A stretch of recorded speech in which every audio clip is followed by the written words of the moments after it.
Generosity should not be an obligation. It should flow from abundance. That's the key, is giving back. When you're doing great, how are you giving back?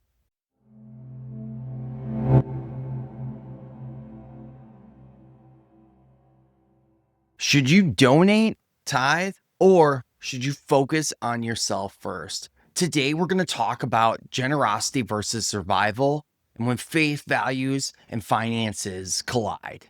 Thanks for joining Net Wealth Nest.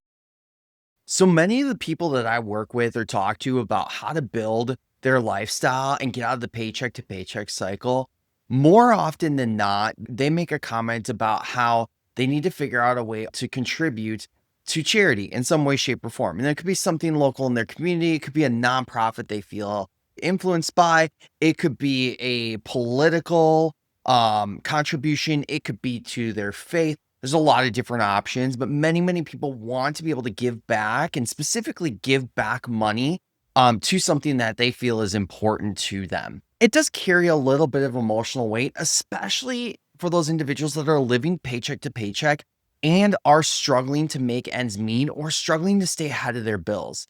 This touches a lot of different areas in their lives. But what I want you to understand as we go through some of the topics on here today is there is no one size fits all, and it depends on your situation on where and how you should start and what you could do.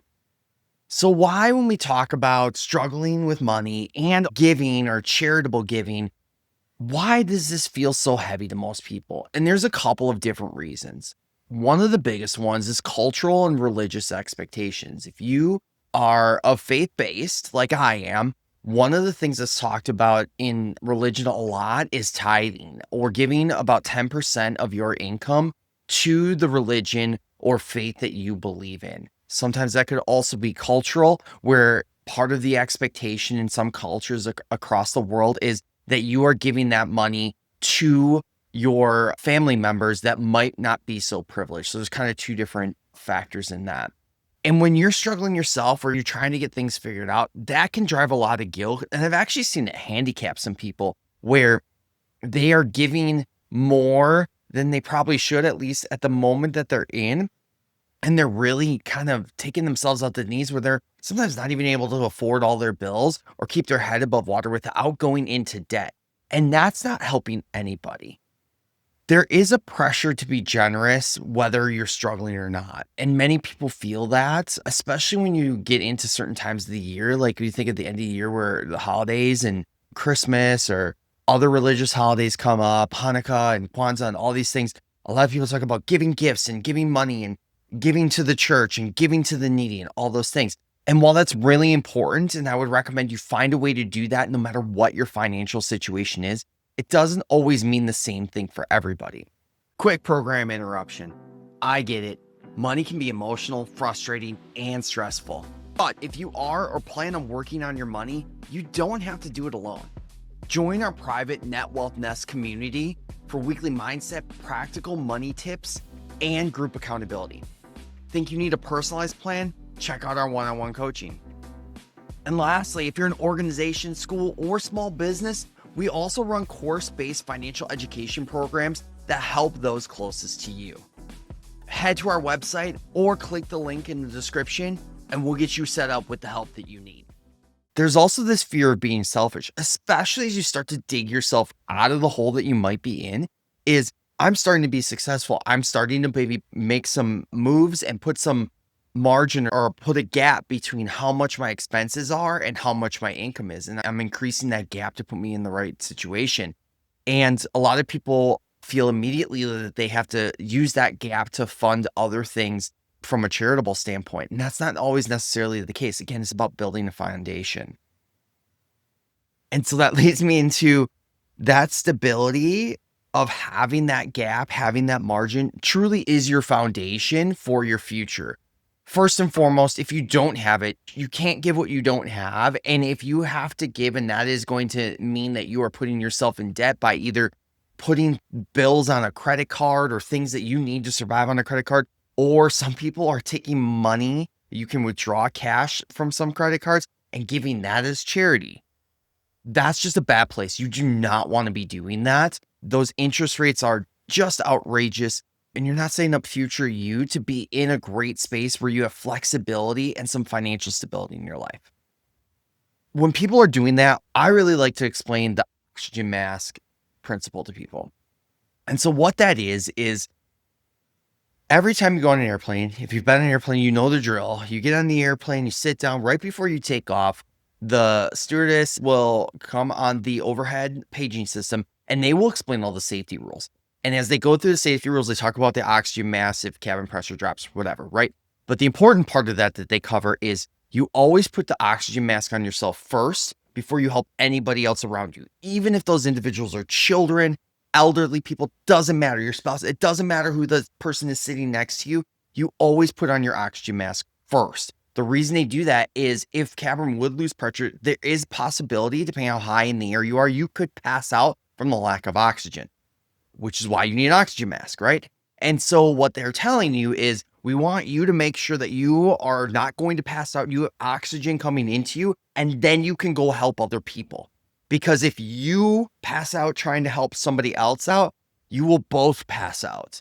And that's not helping anybody at that point. So if you can at least put your oxygen mask on, then you can start thinking about who are the other individuals around you that you can help. And I like to use that the same way you look at your money as you're building your financial foundation. You need to help yourself get to a place where you are starting to create space between your expenses and your income so that you can put money away for an emergency savings, and eventually you can invest that money for your future self so that you can live off of those investments as you get older. And so giving all that margin or gap away does not allow you to build any of those things. And so I've seen people where they create a gap and instead of putting that money into emergency savings, right, they start giving it away to their friends or family that are in need, or they give it to a cause that they really like. And while that's great and that's super charitable, I've also seen where that same individual, just a couple of months down the road of doing that, comes up on an emergency expense where they had an expense they didn't expect. And all of a sudden, they have no way to pay for that without getting back into credit card debt. All that hard work that they had done for so long to claw themselves out of that debt and get rid of that debt has now been erased because they went a little bit too fast and a little bit too hard on the charitable part. And so there's kind of a difference between that generosity and a self-sabotage. And while you want to be generous, you also don't want to sabotage your future self by not having all your ducks in a row and building that foundation and doing those steps to make sure that when situations arise that you might not expect, that you're able to handle those without setting yourself back or getting back into debt. The other thing that most people don't think about when they're thinking about how they're giving away money without building their foundation is stability will help you give more over a longer period of time versus giving too much right away and not building stability. And again, just to go back to the example I used of somebody who had created some space in their budget to start saving and was giving that money to a great charitable cause. But when that emergency expense came up, they had to pay for the expense back on a credit card. And now they had to stop giving so they could start over and start paying off that credit card again. They just cycled it over versus somebody who takes a little bit longer, maybe gives much less or gives in a different way while they build stability. And then after that stability is built, they start funding their charitable giving over and over and over again. And they're able to do that because not only are they stable, but they've likely at that point built it into their actual budget. And they're able to continue to do that either paycheck in, paycheck out, month in, month out, whatever it might be. They're able to continue to do that over and over and over again because they've done everything to make a sustainable, stable financial picture in their lives where they're not living paycheck to paycheck anymore. And they're able to do more things and they're able to help actually even more people because it's consistent giving that they're able to do over and over again. And so what I would challenge you to do is this is if you're not giving at all, I would challenge you to find a way to give back in some way, shape, or form that means something to you. And that does not necessarily have to mean it is money, especially if it's something you can't afford right now. That could be a lot of different things that help with whoever you want to help or whoever you want to give to move forward in their journey, their progress, their lives. And so there's a couple different ways you could do that.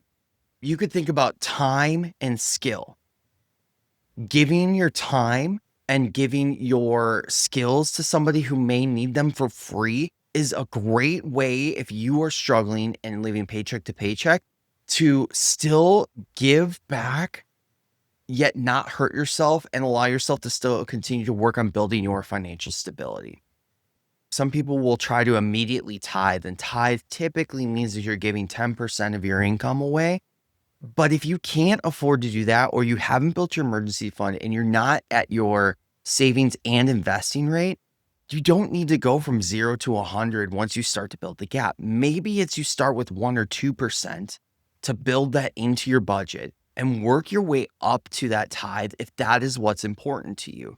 Again, it's just the same course that we talk about when we're talking about building savings out or building investings out. You don't have to start with the big percentage right away. You can work your way percent by percent into that so that you can build in your budget. You can feel comfortable with how much you're spending and where it's going.